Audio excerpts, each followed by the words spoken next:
ഈ മൈക്കിന് മുന്നിലായി പിന്നിലായി ഇരിക്കുന്ന എല്ലാവരും ഒരേപോലെ പ്രിയപ്പെട്ടവര് ആയതുകൊണ്ട് തന്നെ ആരുടെയും പേരെടുത്ത് പറയുന്നില്ല. എല്ലാവരോടും സ്നേഹം, നന്ദി.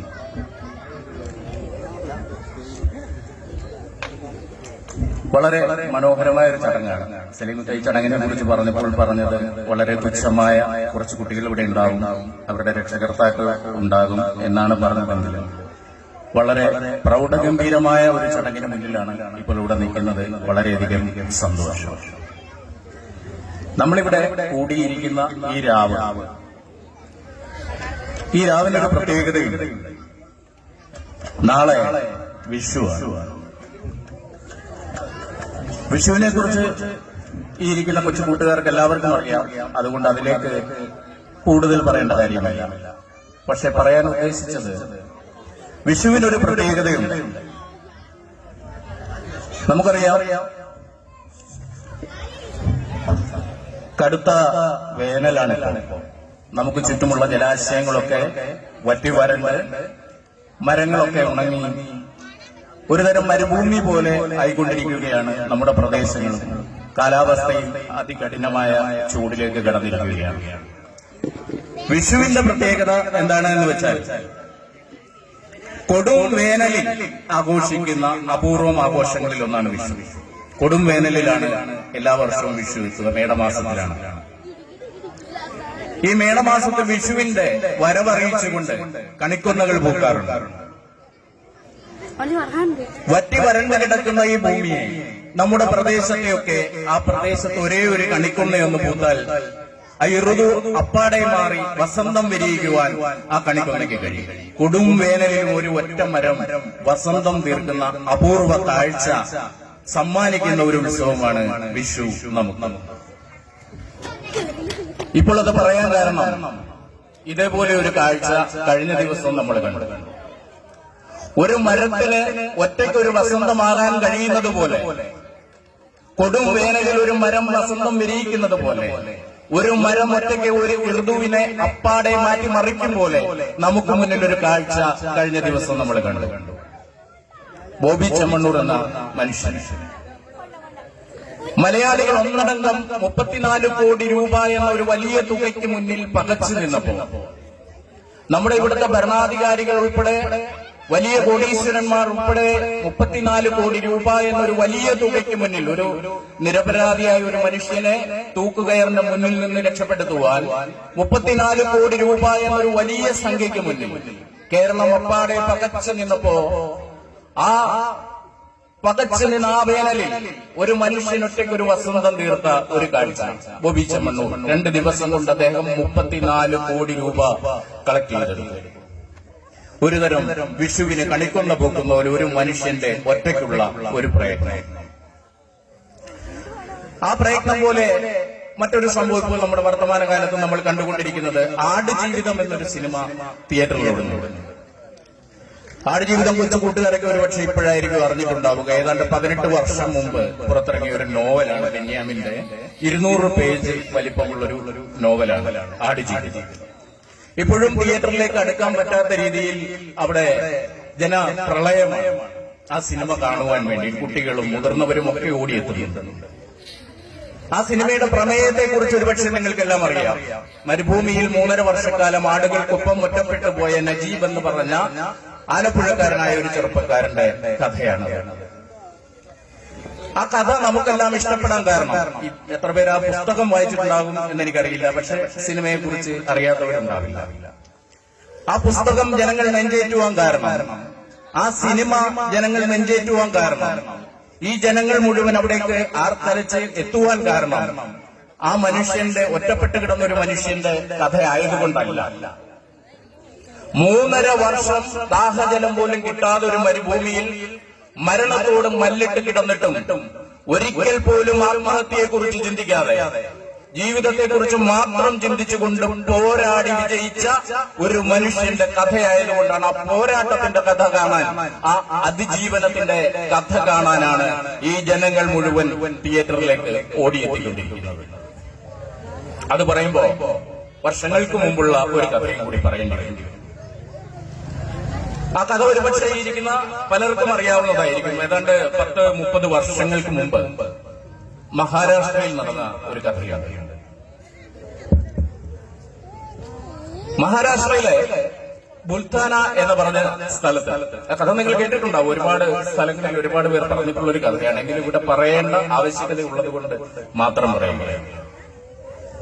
ബുൽത്താന എന്ന ജില്ലയിൽ ഒരു സ്ത്രീ താമസിക്കുന്നുണ്ട്. 67 വയസ്സ് പ്രായമാണ് അവർക്ക്. അവരുടെ പേര് ലത ഭഗവാൻ ഖാരെ എന്ന്. മഹാരാഷ്ട്രയിലെ ബുൽത്താന ജില്ലയിലാണ്. 70 വയസ്സ് കഴിഞ്ഞ അവരുടെ ഭർത്താവും 3 പെൺമക്കളുമാണ് അവർക്കുള്ളത്. അത്യാവശ്യം കൃഷിയിടങ്ങളുണ്ട്. ആ കൃഷിയിടത്തിൽ കൃഷി ചെയ്ത് ആണ് അവർ സന്തോഷത്തോടുകൂടി ജീവിച്ചു പോരുന്നത്. ഈ 3 പെൺമക്കളും തമ്മിൽ അധികം പ്രായവ്യത്യാസം ഉണ്ടായിരുന്നില്ല. അതുകൊണ്ട് തന്നെ ഈ 3 പെൺമക്കളെ വിവാഹം അയച്ചപ്പോഴേക്ക് ഈ കൃഷിയിടങ്ങൾ മുഴുവൻ വിറ്റ് അവർ ദരിദ്രരായിട്ട് മാറി.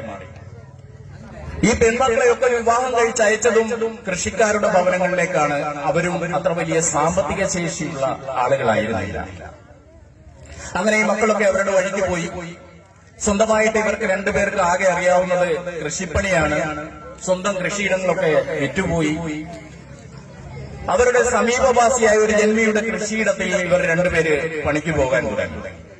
സന്തോഷത്തോടെ അവർക്ക് 2 പേർക്കും ജീവിക്കാനുള്ള വരുമാനമൊക്കെ അതിൽ നിന്ന് കിട്ടി തുടങ്ങി. അവർ സന്തോഷത്തോടെ അങ്ങനെ ജീവിച്ചു പോകുമ്പോൾ അവരുടെ ഭർത്താവിന് മാരകമായ ഒരു അസുഖം പിടിപെട്ടു. ഒന്നാലോചിച്ച് നോക്കണം, ആ സ്ത്രീക്ക് 67 വയസ്സ് പ്രായമായുണ്ട്. ഭർത്താവിന് 70-ന് മുകളിൽ പ്രായമുണ്ട്. ദരിദ്രരാണ്, ആരോഗ്യപരമായ പ്രശ്നങ്ങളുള്ളവരാണ്. ഈ വൃദ്ധയായ സ്ത്രീ ആരോടും സഹായം തേടാൻ നിൽക്കാതെ നേരെ ഭർത്താവിനെ കൂട്ടിക്കൊണ്ട് തൊട്ടടുത്ത സർക്കാർ ആശുപത്രിയിലേക്ക് പോയി. ഏതാണ്ട് 3-4 ദിവസം അവിടുത്തെ ചികിത്സകൾക്ക് ശേഷം അപ്പോൾ അവർ പുറപ്പെട്ടു പോകുമ്പോൾ അയൽവാസികളുടെ കയ്യിൽ നിന്ന് സ്വരൂപിച്ചെടുത്ത വളരെ കുറച്ച് നാണയത്തുട്ടുകൾ മാത്രമാണ് അപ്പോൾ അവരുടെ കയ്യിലുണ്ടായിരുന്നത്. അവർ ഈ ഭർത്താവിനെ കൊണ്ടുപോയി ഗവൺമെന്റ് ആശുപത്രിയിലെ 4 ദിവസത്തെ ചികിത്സ കഴിഞ്ഞപ്പോ ഡോക്ടർ പറഞ്ഞു, ഇദ്ദേഹത്തിന്റെ അസുഖം ഇവിടുത്തെ ചികിത്സ കൊണ്ട് മാറുന്നതല്ല, നിങ്ങൾ ദൂരെ നഗരത്തിലെ ഹോസ്പിറ്റലിലേക്ക് കൊണ്ടുപോകണം, ഇദ്ദേഹത്തിന് വിദഗ്ധ ചികിത്സ ആവശ്യമുണ്ട് എന്ന് പറഞ്ഞു. ഈ സ്ത്രീ ഞെട്ടിപ്പോയി. അവരുടെ കയ്യിൽ ആകെ തുച്ഛമായ നാണയത്തുട്ടുകൾ മാത്രമേ ഉണ്ടായിരുന്നുള്ളൂ. ഇവർ മറ്റൊന്നും ആലോചിച്ചില്ല. അദ്ദേഹത്തെയും കൂട്ടി പുറത്തിറങ്ങി അടുത്ത ബസ്സിൽ നേരെ പുറപ്പെട്ടു. ബരാമതി എന്ന് പറയുന്ന മഹാരാഷ്ട്രയിലെ ആ നഗരത്തിലേക്ക് അവർ പുറപ്പെട്ടു. ബരാമതിയിലെ അത്യാവശ്യം ഭേദപ്പെട്ട ഒരു ഹോസ്പിറ്റലിൽ ഭർത്താവിനെ കൊണ്ടുചെന്നു. അപ്പോൾ അവർ പറഞ്ഞു, ഞങ്ങളിവിടെ ഇദ്ദേഹത്തെ അഡ്മിറ്റ് ആക്കാം, പക്ഷേ 2 ദിവസത്തിനുള്ളിൽ ഇവിടെ അടയ്ക്കേണ്ട വലിയൊരു തുകയുണ്ട്. ചികിത്സ ആരംഭിക്കുന്നതിന് മുമ്പ് വലിയൊരു തുക അടയ്ക്കണം. അവരെ സംബന്ധിച്ചിടത്തോളം തുക എത്ര വേണമെങ്കിലും മുടക്കാനുള്ള മനസ്സുണ്ട്. കയ്യിലുള്ളത് വളരെ കുറച്ച് നാണയത്തുട്ടുകൾ മാത്രമായിരുന്നു. ഭർത്താവിന്റെ ജീവൻ എങ്ങനെയും തിരികെ എത്തിക്കണമെന്ന ഒരു ലക്ഷ്യം മാത്രം മനസ്സിൽ വെച്ചുകൊണ്ട് കിടക്കുന്ന സ്ത്രീ കയ്യിലുള്ളത് എണ്ണി തീർക്കാവുന്ന നാണയത്തുട്ടുകൾ മാത്രമാണ്. ആ സ്ത്രീ സമ്മതം പറഞ്ഞു. ഒരു ഉറപ്പുമില്ലാതെ പറഞ്ഞു, നിങ്ങൾ എന്റെ ഭർത്താവിനെ ഇവിടെ അഡ്മിറ്റ് ചെയ്യുക, ഞാൻ നിങ്ങൾക്ക് പണം എത്തിക്കാം. എവിടെ നിന്ന് എന്ന ചോദ്യത്തിന് അവരുടെ കയ്യിൽ അപ്പോഴും ഒരു ഉത്തരമുണ്ടായിരുന്നില്ല. അങ്ങനെ ആ ഭർത്താവിനെ ആ ഹോസ്പിറ്റലിൽ അഡ്മിറ്റ് ചെയ്തു. 2-ാം ദിവസമായി വരാന്തയിൽ ഇരുന്ന് ഈ സ്ത്രീ കണ്ണീർ വാർക്കുകയാണ്. അവരുടെ മുന്നിൽ എന്ത് എന്നൊരു വഴി തുറക്കുന്നതേയില്ല. അങ്ങനെ ഒരു ദിവസം ഈ ഭർത്താവിന് വിശക്കുന്നു എന്ന് പറഞ്ഞപ്പോൾ അവർ പുറത്തേക്ക് ഇറങ്ങി തൊട്ടടുത്ത് സമൂസ വിൽക്കുന്ന ഒരു തട്ടുകടക്കാരന്റെ അടുത്തെത്തി. അവിടെ നിന്ന് 2 സമൂസ പൊതിഞ്ഞു വാങ്ങി.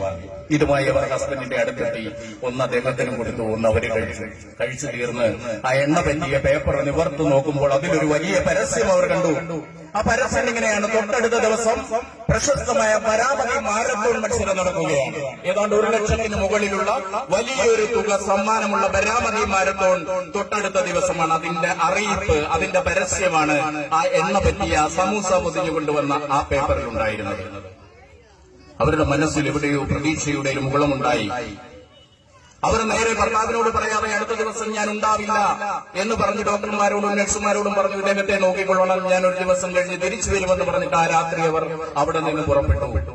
തൊട്ടടുത്ത പ്രഭാതത്തിൽ അവർ ആ ബരാമതിയിലെ ആ മാരത്തോൺ നടക്കുന്ന ഗ്രൗണ്ടിനടുത്തെത്തി. മത്സരം അന്താരാഷ്ട്ര തലത്തിൽ സമ്മാനങ്ങൾ ഏറ്റുവാങ്ങിയ നിരവധി അത്ലറ്റുകൾ അവിടെ അംഗം കുറിക്കുന്ന ഒരു മത്സരമാണ്. അവർ കണ്ടു, നിരന്ന് നിൽക്കുന്ന നിരവധി ആൾക്കാരെ അവർ കണ്ടു. വലിയ ട്രാക്ക് സൂട്ടും വലിയ വില കൂടിയ പാന്റും ഷൂവും ഒക്കെ ധരിച്ച് അത്ലറ്റുകൾ തയ്യാറായി നിൽക്കുകയാണ്. അവർക്കൊക്കെ അവിടെ VIP പരിവേഷമാണ്. കാരണം അവരൊക്കെ മുൻ മത്സരങ്ങളിൽ നിരവധി മെഡലുകൾ വാങ്ങിക്കൂട്ടിയവരാണ്. അവിടേക്കാണ് കയറി പറഞ്ഞൊരു സാരി ഉടുത്ത് കാലിൽ ഒരു ചെരുപ്പ് പോലും ഇല്ലാതെ 67 വയസ്സുള്ള കൂനിക്കൂടിയ ഒരു വൃദ്ധ കടന്നു വരുന്നത്. അവർ നേരെ സംഘാടകരുടെ അടുത്തെത്തി പേര് രജിസ്റ്റർ ചെയ്യുന്ന സ്ഥലത്തെത്തിയിട്ട് പറഞ്ഞു, ഞാനും ഈ മത്സരത്തിൽ പങ്കെടുക്കുന്നുണ്ട്. അവിടെ നിന്നവരൊക്കെ ഇവരെ നോക്കി. 67 വയസ്സ് കൂനിക്കൂടിയ ഒരു സ്ത്രീ വന്നിട്ട് ഇത്രയും ആരോഗ്യമുള്ള ആൾക്കാർ പങ്കെടുക്കുന്ന ഓടാൻ തയ്യാറായി നിൽക്കുന്നവരുടെ കൂടെ അവരും പങ്കെടുക്കുന്നു എന്നാണ് പറഞ്ഞിരിക്കുന്നത്. അവിടെ നിന്നവരൊക്കെ അവരെ പിന്മാറ്റാൻ നോക്കി. പക്ഷെ അവിടുത്തെ നിയമാവലിയിൽ പങ്കെടുക്കുന്നവരുടെ പ്രായത്തെക്കുറിച്ചോ ലിംഗത്തെക്കുറിച്ചോ പറഞ്ഞിട്ടില്ലാത്തതുകൊണ്ട് അവർക്ക് ഇവരെ ഒഴിവാക്കാൻ സാധിക്കുമായിരുന്നില്ല. ഇവരുടെ നിർബന്ധം സഹിക്കാൻ വയ്യാതെ അവരുടെ പേരെഴുതി ചേർത്തു. അത്ലറ്റുകൾ നിരന്നു നിന്നവരുടെ കൂട്ടത്തിൽ ഈ സ്ത്രീയും ഇടം പിടിച്ചു. മത്സരത്തിനുള്ള വെടിമുഴങ്ങി. ഈ സ്ത്രീയുടെ മനസ്സിൽ ആ വെടിശബ്ദം കേട്ടപ്പോൾ ആകെയുള്ള ചിന്ത അവരുടെ ഭർത്താവിന്റെ ജീവൻ, ആശുപത്രിയിൽ കിടക്കുന്ന ഭർത്താവിന്റെ ജീവൻ മാത്രമായിരുന്നു. ആ വെടിയേറ്റപ്പോൾ ഓടിത്തുടങ്ങിയ അവർ ആ ഓട്ടം അവസാനിപ്പിക്കുമ്പോൾ നീണ്ട കരഘോഷം മുഴങ്ങുകയാണ്. കാരണം ആ മാരത്തോണിൽ അവർ വിജയിച്ചിരിക്കുന്നു. വലിയൊരു തുക സമ്മാനവുമായി അവരെ സംഘാടകർ പൊതിഞ്ഞു. അവർ ആ സമ്മാനവും വാങ്ങി, ആ വലിയ തുകയും വാങ്ങി ആശുപത്രിയിലെത്തി. ഭർത്താവിന്റെ ചികിത്സയും കഴിഞ്ഞ് അവർക്ക് ശിഷ്ടകാലം അത്യാവശ്യം നന്നായി ജീവിക്കുവാനുള്ള തുകയുമായി അവർ സ്വന്തം ഗ്രാമമായ പുൽത്താനയിലേക്ക് പോയി. ആ സമയത്ത് അവരോട് പത്രക്കാർ ചോദിച്ചു, നിങ്ങൾ എങ്ങനെ ഓടി, നിങ്ങൾ എങ്ങനെ വിജയിച്ചു, ചെരുപ്പ് പോലും ഇല്ലാതെ ഈ മാരത്തോൺ ഈ ട്രാക്കിൽ നിങ്ങൾ എങ്ങനെ ഓടി? അവരതിനെ പറഞ്ഞൊരു മറുപടി, ഞാൻ എങ്ങനെ ഓടി എന്നെനിക്കറിയില്ല, മറ്റുള്ളവരുടെ കാര്യവും എനിക്കറിയില്ല. പക്ഷേ ഒന്നെനിക്ക് ഉറപ്പാണ്, എന്റെ മനസ്സിൽ ഒരു ലക്ഷ്യമേ ഉണ്ടായിരുന്നുള്ളൂ. എന്റെ ഭർത്താവിന്റെ ജീവൻ തിരിച്ചു പിടിക്കുക എന്ന ഒരൊറ്റ ലക്ഷ്യത്തിന് വേണ്ടിയാണ് ഞാൻ ഓടിയത്. അതുകൊണ്ടായിരിക്കാം ഞാൻ വിജയിച്ചത് എന്ന്. ഇപ്പോൾ നമ്മളിവിടെ 3 കാര്യങ്ങൾ പറഞ്ഞു. ആദ്യം ബോബി ചെമ്മണ്ണൂരിനെ കുറിച്ച് പറഞ്ഞു. 2 ദിവസം കൊണ്ട് അദ്ദേഹം ഒരു നിരപരാധിയായ മനുഷ്യന് വേണ്ടി 34 കോടി രൂപ കളക്ട് ചെയ്ത കാര്യം പറഞ്ഞു. ആടുജീവിതത്തിലെ നജീബിന്റെ കഥ പറഞ്ഞു. 3ാമത് ലതാ ഭഗവാൻ ധാരെ എന്ന ആ മഹാരാഷ്ട്രക്കാരിയായ 67കാരിയായ പൃഥ്വിയുടെ കഥ പറഞ്ഞു. ഇത് 3ഉം അതിജീവനത്തിന്റെ കഥയാണ്, പോരാട്ടത്തിന്റെ കഥയാണ്.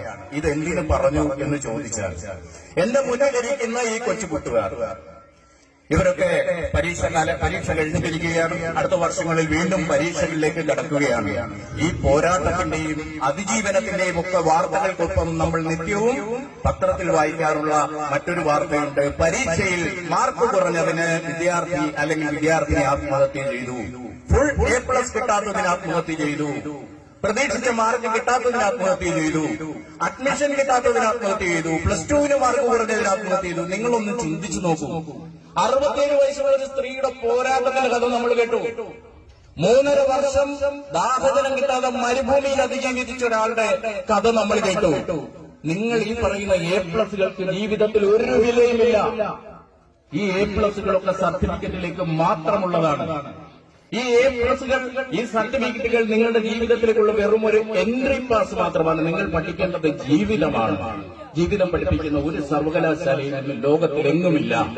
ആ ജീവിതം പഠിക്കാത്തത് കൊണ്ടാണ് നിസ്സാരപ്പെട്ട ഒരു A+ന്റെ പേരിൽ നിങ്ങൾക്ക് വീട് വിട്ടു പോകേണ്ടി വരുന്നത്. നിങ്ങൾ ആത്മഹത്യയെക്കുറിച്ച് ചിന്തിക്കുന്നത്, നിങ്ങൾ പോരാട്ടത്തെക്കുറിച്ച് ചിന്തിക്കുന്നില്ല, നിങ്ങൾ ജീവിതത്തെക്കുറിച്ച് ചിന്തിക്കുന്നില്ല, നിങ്ങൾ അതിജീവിക്കുന്നതിനെ കുറിച്ച് ചിന്തിക്കുന്നില്ല. നിങ്ങൾ വളരെ നിസ്സാരമായി രക്ഷപ്പെടൽ, ആത്മഹത്യ അല്ലെങ്കിൽ ഒളിച്ചോട്ടം എന്ന് പറഞ്ഞ എളുപ്പ വഴി രക്ഷപ്പെടലിനെ കുറിച്ച് ചിന്തിക്കുന്നത് നിങ്ങൾക്ക് ജീവിതം അറിയാത്തത് കൊണ്ടാണ്, ജീവിതം പഠിക്കാത്തത്. എന്തുകൊണ്ടാണ് കുട്ടികൾ ജീവിതം പഠിക്കാത്തത്?